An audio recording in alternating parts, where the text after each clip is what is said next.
జగన్మోహన్ రెడ్డి గారు అసెంబ్లీకి హాజరవబోతున్నారు. బడ్జెట్ సమావేశాలకు వైఎస్ఆర్సీపీ శాసనసభ్యులు 11 మంది హాజరవుతున్నారు అని వార్తలు వెలువడుతూ ఉన్నాయి.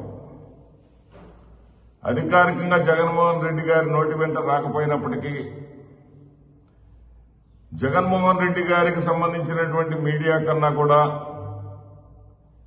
మిగతా మీడియా సంస్థలన్నీ కూడా దాని మీద నిర్ణయం తీసేసుకున్నారు. జగన్మోహన్ రెడ్డి గారు అసెంబ్లీకి వచ్చేస్తున్నారు అని చెప్పేసి వార్తలు రాస్తా ఉన్నాయి. ఇది నిజమైతే జగన్మోహన్ రెడ్డి గారు 11 మంది శాసనసభ్యులు ఆయనతో కలుపుకొని 11 మంది, ఈ 11 మంది శాసనసభ్యులు శాసనసభకు హాజరై ప్రజల తరపున ప్రభుత్వాన్ని నిలదీయడానికి సిద్ధమైతే ఇది ఆహ్వానించదగినటువంటి పరిణామం.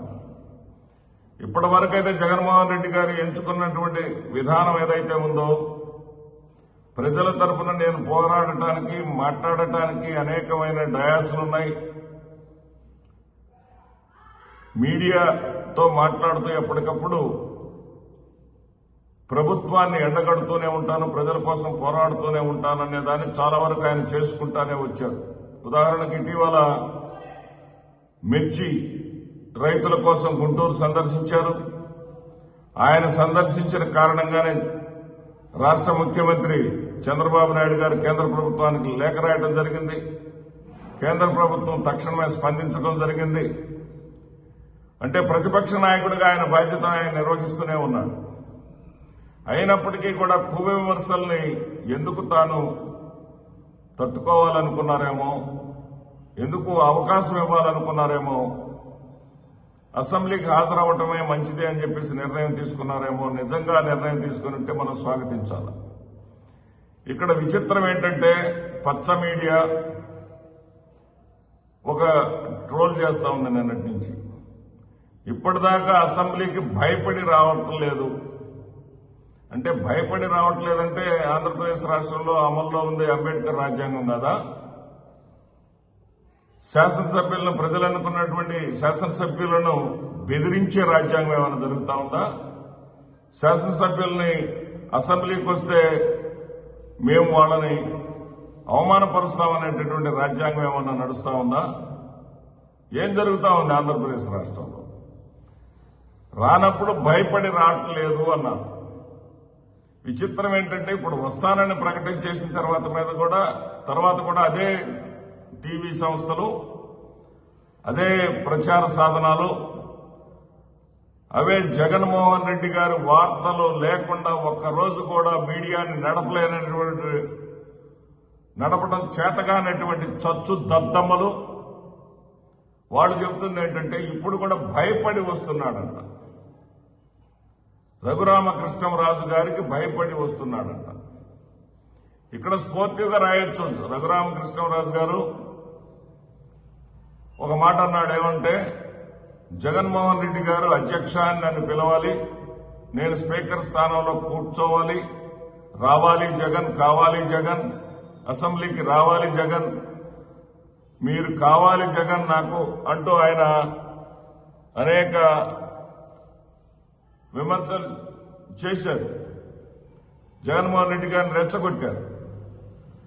సరే, ఆ రకంగా రఘురామకృష్ణరాజు గారికి ప్రతి సవాలుగా ఓకే నువ్వేం చేస్తావు చేసుకో, నేను వస్తున్నానని చెప్పేసి స్ఫూర్తిగా రాస్తే అర్థం ఉంది. కానీ రఘురామకృష్ణరాజు గారికి భయపడి వస్తున్నాడంట.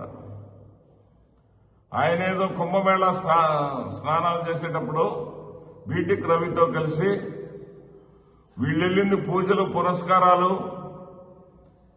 ఏది వాళ్ళ కుటుంబానికి సంబంధించినటువంటి సమస్యలను దేవుడికి చెప్పుకోవడానికి కాదు వీళ్ళు వెళ్ళింది కుంభమేళా స్నానానికి, పవిత్ర స్నానానికి. అక్కడ కూడా జగన్మోహన్ రెడ్డి గారే, అక్కడ కూడా పులివెందులకు ఉప ఎన్నిక రావాలని చెప్పేసి దండం పెట్టుకున్నారంట. అది వీడియో వైరల్ అయింది. అంటే ఇప్పుడు వీళ్ళు అనేది ఏంటంటే 60 రోజుల నిబంధన ఒకటి ఉంది. ఇక్కడ షెడ్యూల్ 190 ప్రకారం, క్లాస్ 4 ప్రకారం 60 రోజులు వరుసగా శాసనసభకు రాకపోతే అతని శాసనసభ సభ్యత్వం రద్దయిపోతుంది. కాబట్టి అతను 60 రోజులు వరుసగా శాసనసభకు రాకుండా ఉండాలని వీళ్ళు పూజలు చేసినట్ట. అంటే టెక్నికల్ గా సాంకేతికంగా తను ఎట్లా కాపాడుకోవాలో జగన్మోహన్ రెడ్డి గారికి తెలియనంతట అమాయకుడా. తెలియకుండానే మీరు పెట్టినటువంటి హింసల్ని, మీరు పెట్టినటువంటి తప్పుడు కేసుల్ని, మీరు పెట్టినటువంటి దూషణల్ని, వ్యక్తిత్వ హననాన్ని కూడా తట్టుకొని ఆంధ్రప్రదేశ్ రాష్ట్ర ప్రధాన ప్రతిపక్ష నాయకుడిగాను 67 సీట్లతో ఒకప్పుడు 151 సీట్లతో తదుపరి ముఖ్యమంత్రి అయ్యాడు ఆయన. తను ఎట్లా సంరక్షించుకోవాలో జగన్మోహన్ రెడ్డి గారికి తెలియదా? మీలాంటి వాళ్ళ దగ్గర నేర్చుకోవాల్సినటువంటి అవసరం ఆయనకుందా? ఇప్పుడైనా స్పోర్టివ్గా ఉండటం నేర్చుకోండి. అసెంబ్లీకి రాకపోతే భయపడి రావట్లేదంటున్నారు. అసెంబ్లీకి వస్తే సభ్యత్వం పోద్దేమోనని భయపడి వస్తున్నాడు అంటున్నారు. ఫార్మాలిటీస్ పాటిస్తున్నాడని చెప్పరా? కొంచెమైనా సరే ఇంగిత జ్ఞానంతో మాట్లాడండి. ప్రజల గురించి ఆలోచించండి. జగన్మోహన్ రెడ్డి గారి చంకలో ఏముంది? జగన్మోహన్ రెడ్డి గారు ఈ రోజున ఏం పెట్టి మొహం గడుపుకున్నాడు? జగన్మోహన్ రెడ్డి గారు ఏ దువ్వెన పెట్టి తలదూకున్నారు? ఇవి కాదు వార్తలు. ప్రజలకు సంబంధించినటువంటి వార్తలు ఏదన్నా ఉంటే, ప్రజలకు మేలు చేసేటువంటి ఫోర్త్ ఎస్టేట్ గా ఏది ప్రభుత్వానికి ప్రజల తరపున వకాల్తా పుచ్చుకునేటటువంటిదే మీడియా.